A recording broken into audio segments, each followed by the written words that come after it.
我哋總係喺度揾嗰位唔應該錯過嘅伴侶，習慣用各種外在條件去定義理想嘅另一半。可當所有條件都達成啦，點解兩個人之間卻慢慢變得冷淡、攰到唞？其實外在嘅標準始終係浮表，我哋真正嘅困境從來唔係難遇好人，而係仲未認清自己，我亦未諗明白究竟想要一段點樣嘅關係。妙法蓮華經以因緣、心性、時節成熟為核心智慧，其中心意可概括為眾生隨緣，緣至則合。我呢句話唔係講命運、聽天由命，亦唔係教人被動等待。佢講嘅係一件更深刻嘅事，親密關係從來唔係偶然相遇嘅結果，而係一個人嘅心成熟到足以承托佢嘅時候，緣分先至真正降臨。心仲未到，機會嚟咗都留唔住；心到咗，看似繞咗遠路，我最終都係會將啱嘅人推到你面前。所以呢件事本質上唔係運氣，而係一種修行。但喺我哋真正進入呢個答案之前，有一件事必須先講清楚，否則後面講幾多都會白費。呢個世界上根本唔存在完美嘅伴侶，越係執着完美，越會陷入一種罌粟米嘅心態。眼前呢條唔夠好，行兩步，嗰條都唔夠好，定轉頭又覺得之前嗰條或者仲得，可再返去已經唔喺度，就咁一路行一路錯過，最後揸住喺手嘅只有一片空嘥嘅粟米地。真正能夠陪你修福、修心、修善緣嘅人，絕對唔係嗰種每一項都攞滿分嘅人。佢哋藏喺三個特質裏面，而呢三個特質都同完美毫無關係，佢同人生裏面最重要嘅嘢息息相關。喺度，請先喺留言區打低你此刻最想送俾自己或伴侶嘅一句祝福。唔理你而家係單身定係喺一段關係裏面，我呢句話會成為你今日俾自己最好嘅禮物。好耐好耐以前，有一位名叫慧明嘅行腳僧，孭住竹編嘅行囊，沿住一條黃泥小路向山下走。佢已經行咗30年啦，由南到北，由寺廟到市井，見過無數人嘅生老病死，卻從來冇喺任何一個地方停低超過3個月。唔係因為佢冇情，而係因為佢喺度揾一個問題嘅答案。乜嘢係真正能令人心安嘅緣分？佢師父喺圓寂前曾經同佢講過一句話：你呢世人最大嘅功課唔係喺經書裏面，而係喺人與人之間。慧明將呢句話擺喺心度，行咗30年都係未揾到。嗰日佢走入咗一個叫石樓村嘅小地方，打算借宿一晚。村口有一戶人家，院子收拾得好乾淨，曬咗一排紅卜卜嘅辣椒。慧明敲門，開門嘅係一個男人，30出頭，眉目清靜。望見一個陌生僧人企喺門口，冇半點猶豫，直接將門推得更開，話入嚟坐，啱啱有熱水。呢個男人叫阿成，佢老婆叫素雲，正喺灶台邊忙緊。我兩個人睇落係嗰種極之平凡嘅夫妻，講唔上乜嘢，辣辣烈烈就係嗰種喺你攞住碗仲未坐低，對方就已經幫你拎好筷子嘅普通日子。慧明喺呢戶人家住咗整整7日。第1日佢以為自己只係唞下腳，第3日佢開始覺得呢戶人家有啲嘢吸引住佢，但講唔清係乜。到咗第7日，佢終於諗明白係氣場，唔係乜嘢玄妙嘅嘢，而係一種具體嘅可以感知到嘅寧靜。佢坐喺呢個屋企裏面唔講嘢，都覺得心係落地嘅，似一顆喺空中揀咗太耐嘅石頭，忽然俾人輕輕接住咗。嬲在佢準備離開嘅前一晚，佢喺隔廉村遇到咗另一戶人家。嗰家嘅男人喺鎮上做生意，據村裏人講，家境比阿成好唔少。老婆亦係方圓10里出咗名嘅美人。兩個人成婚時熱，鬧咗整整3日，燃殺咗半個縣城。但慧明見到佢哋嘅時候，嗰個男人坐喺院子裏面飲悶酒，眼神空洞，連望都唔望屋入面嘅方向。佢老婆喺屋裏面喊聲好壓抑，似逼咗好耐，又唔想俾人聽見嗰種。慧明企喺嗰個院門口冇敲門，佢只係企咗好耐，耐到夜色完全沉落嚟，月亮升起嚟，佢先慢慢擰轉身離開。佢心裏面有一個問題一直冇放低，同樣係兩個人過日子，點解有啲屋企係磁石，令人一入去就想留低，有啲屋企係一扇玻璃門，望落透亮，卻永遠隔住一層。佢將呢個問題帶返去阿成屋企，喺離開嘅朝早飲住素雲煮嘅粥，佢開口問阿成：你哋兩個係點樣行到今日㗎？阿成放低碗，諗咗好耐先開口，佢話：其實我哋都鬧過交，都有過覺得對方煩到透嘅時候。結婚第3年，我哋因為錢嘅問題嘈得好犀利，有一段時間幾乎唔講嘢。但每次嘈完，唔理係佢先開口定係我先開口，有一件事係不變嘅，我哋都知道屋企仲喺度，對方仲喺度，呢件事比邊個啱邊個錯重要。慧明問：咁你有冇諗過放棄？阿成話：諗過，但我每次只要見到佢，心裏面嗰句算啦就講唔出口，唔係因為放唔開，係因為喺佢身邊，我係更好嘅自己。呢種感覺可唔捨得掉。慧明聽完沉默咗好耐，嗰一刻佢忽然諗起格廉村嗰個眼神空洞嘅男人，又諗起嗰個逼住喊嘅女人，佢哋擁有嘅嘢，外人睇落樣樣都唔差，甚至比阿成呢一家更閃耀，但佢哋缺少嘅正係阿成講嘅嗰4個字心係落地嘅。慧明告別咗呢戶人家，繼續向前行。佢嘅行囊裏面冇多任何嘢，但佢覺得師傅嗰句話，佢終於開始明咗少少，只係少少，仲唔夠，因為故事仲未結束。3年後，慧明再次經過石榴村，腳步不由自主咁停低。佢想知道嗰2戶人家而家過成點。阿成屋企嘅院子裏面，辣椒仲係咁曬住，只係多咗幾件細路仔嘅衫，顏色鮮亮。掛喺繩上面，隨風輕輕搖。蘇人抱住一個細路仔，坐喺門口曬太陽，望見慧明遠遠行嚟，就笑住企起身。嗰種笑容係嗰種唔需要任何前情提要嘅直接嘅善意滿滿嘅笑。格連村嗰戶人家個院門卻係虛掩住，有啲荒涼嘅意思。和村裏人話俾慧明知，嗰個男人半年前走咗。話係去外地做生意，到而家都冇返嚟。佢老婆仲住喺嗰度，一個人細路仔送咗去外家。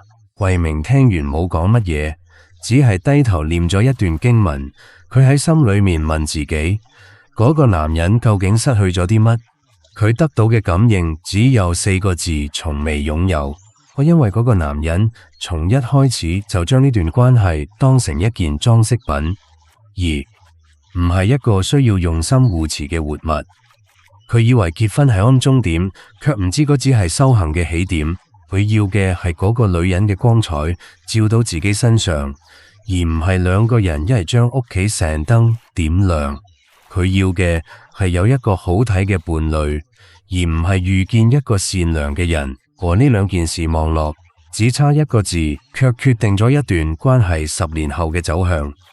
慧明喺嗰個虛掩嘅院門外企咗好耐，心裏面有啲難過，但呢種難過唔係惋惜，而係一種清醒。佢終於徹底明白咗一段關係嘅根，唔生喺外表裏面，亦唔生喺條件裏面，而生喺嗰個人待人嘅底色裏面。佢繼續向南行，行咗唔夠2日，遇見咗另一對夫妻。呢對夫妻係慧明呢30年裏面見過嘅爭吵最激烈嘅一對。嗰日落住細雨，慧明喺一個茶寮裏面避雨，旁邊坐住一對中年夫妻，2個人正喺度吵架，聲壓得好低，但字字都帶着氣。慧明冇回避，就安靜坐住飲茶，似乜都聽唔到。佢哋嘈嘅係乜？慧明冇完全聽清，但大約係關於一件舊事，一句當年講過嘅重話，翻來覆去咁揭。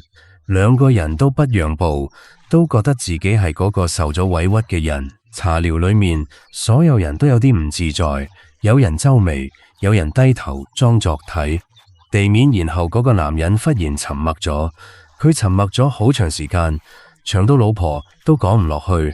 然後佢開口講咗一句話，聲好低，但慧明聽清楚咗。佢話：我頭先嗰句話講過頭咗，我唔係嗰個意思，係我講嘢太衝，對唔住。老婆愣了一下，眼眶紅咗，但冇講嘢。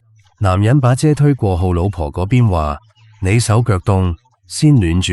嗰一刻，茶寮裏面奇異咁靜咗一瞬間，然後所有人都悄悄鬆咗口氣。我就好似頭先壓喺空氣裏面嘅乜嘢嘢，忽然俾人輕輕放低咗。慧明放低茶碗，喺心裏面默默念咗一句：悔過則安。呢個係法句經裏面嘅通俗語，佢後生時就背熟咗，30年裏面亦成日諗起。但喺嗰個雨天嘅茶寮裏面，佢第一次真正感受到咗呢4個字嘅重量，唔係喺法堂裏面，而係喺一對普通夫妻中間，喺一把被推過號嘅遮裏面。佢後來喺日記裏面寫低呢一段，最後加咗一句：真正將人放喺心上面嘅，唔係嗰個從不犯錯嘅人，而係嗰個犯咗錯仲肯回頭嘅人。呢個就係佢行咗30年先至真正學會嘅一刻。為至於嗰3個特質究竟係點樣喺一段關係裏面生根發芽，令一個家真正活起嚟嘅答案，就藏喺跟住落嚟嘅話裏面。心安係家嘅起點，唔係終點。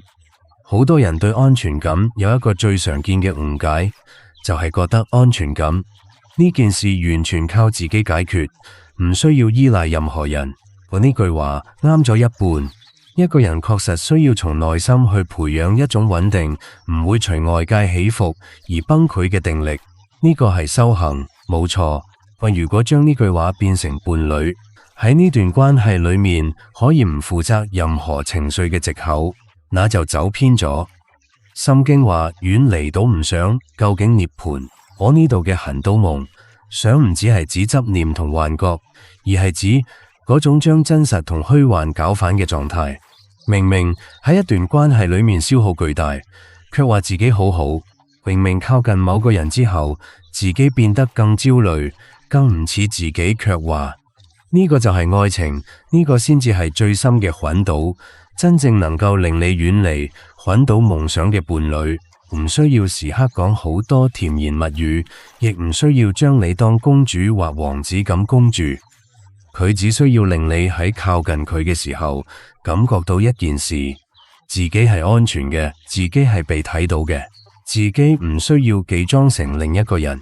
增一阿含經裏面話：若見善人，則思其志。呢度嘅善人唔係道德上高高在上嘅聖人，佢係嗰種內心真實厚重，靠近佢就會有一種穩定感傳遞過嚟嘅人。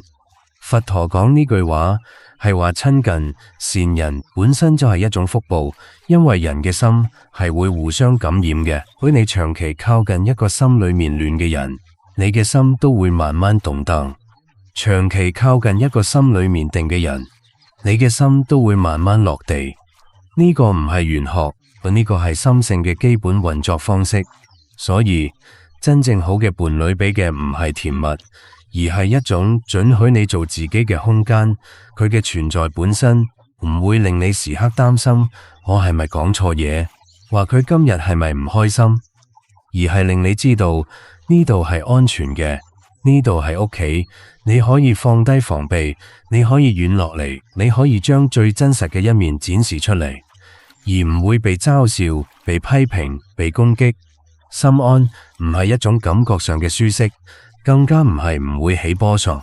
心安係一種信任感，就算今日嘈咗交，就算今日講咗重話，你依然知道呢個人唔會消失，呢段關係嘅地基冇因此鬆動。呢種信任先至係家真正嘅起點。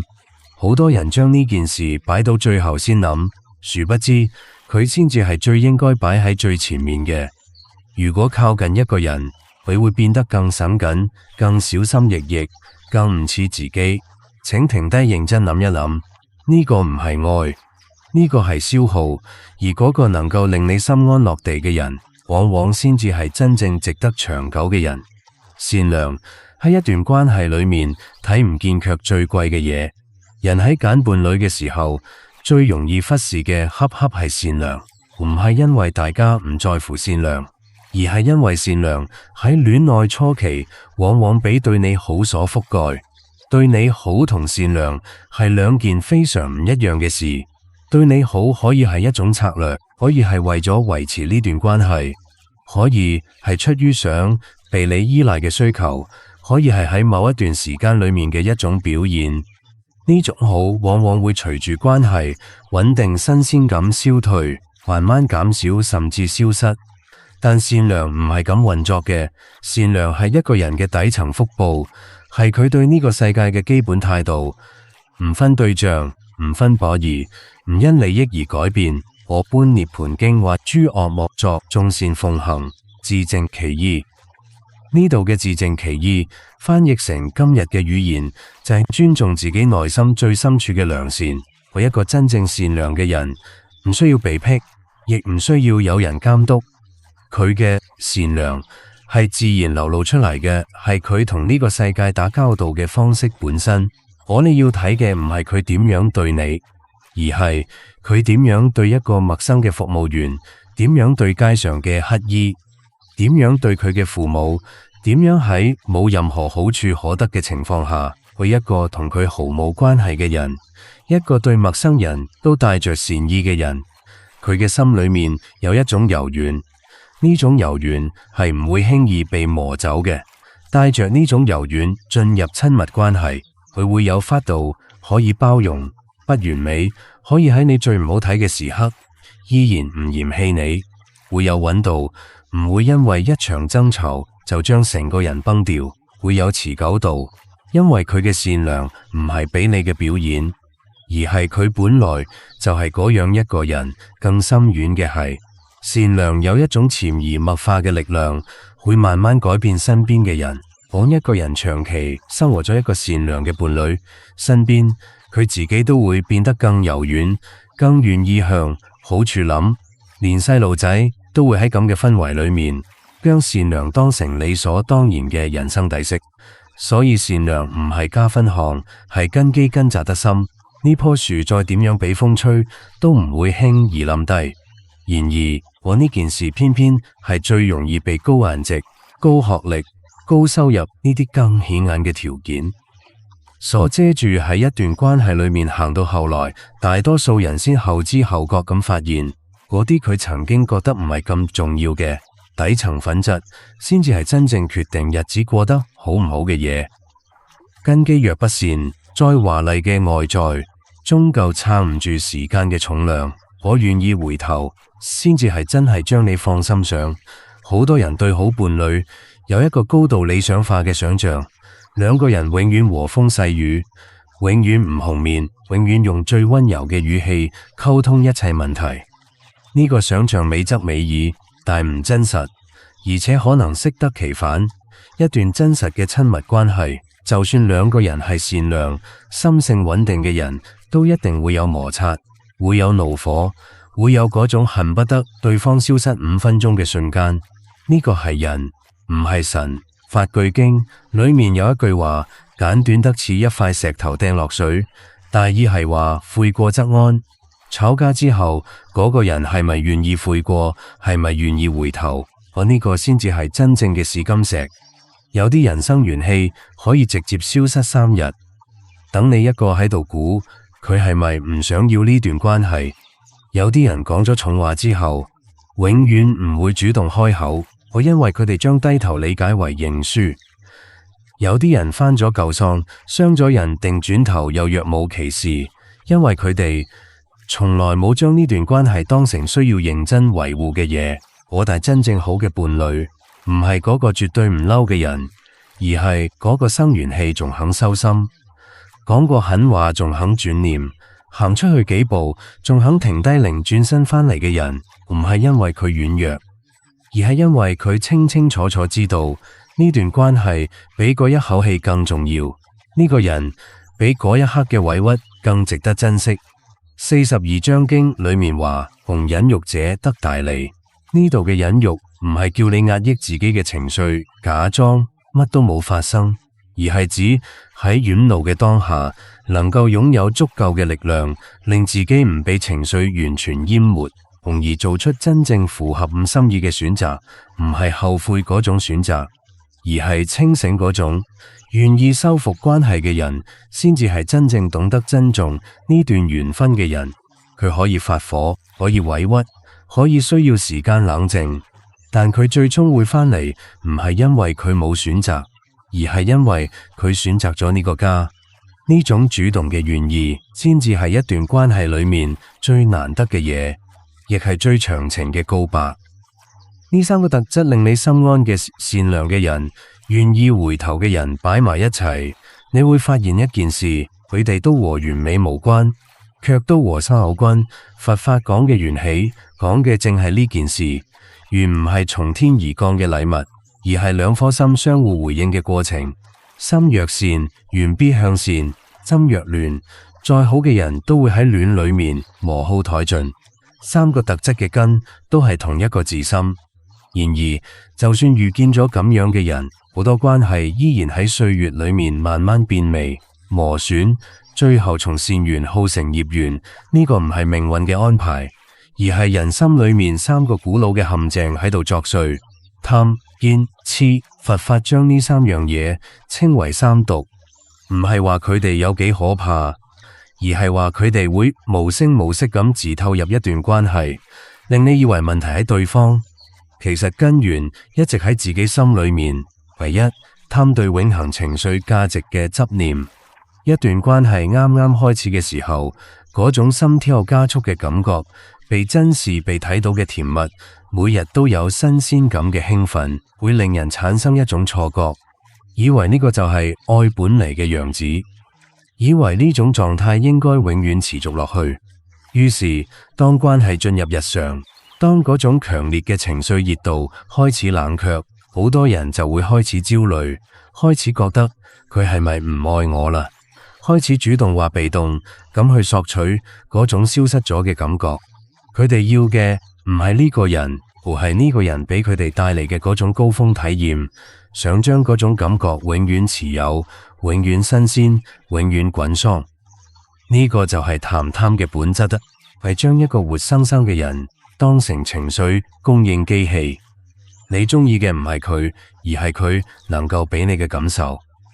一旦嗰種感受嘅濃度下降，你就覺得失去咗啲乜，我開始唔滿足，就開始向外望，覺得第度仲有更甜嘅嘢喺度等你。但佛法從來冇承諾過任何一種感受可以永遠不變無常，為宇宙運作最基本嘅法則。一段關係都係咁，佢會變化，會沉渣，會從熱戀嘅激流變成更深處嘅平靜嘅水。呢個唔係關係喺退步，而係佢喺成熟。嗰種更深嘅水先至係真正能養人嘅嘢。可惜太多人喺關係啱啱開始沉潛嘅時候，就以為水喺度乾涸，於是開始自己將果挖咗。一旦一段關係被貪驅動，兩個人之間就會形成一種奇怪嘅張力。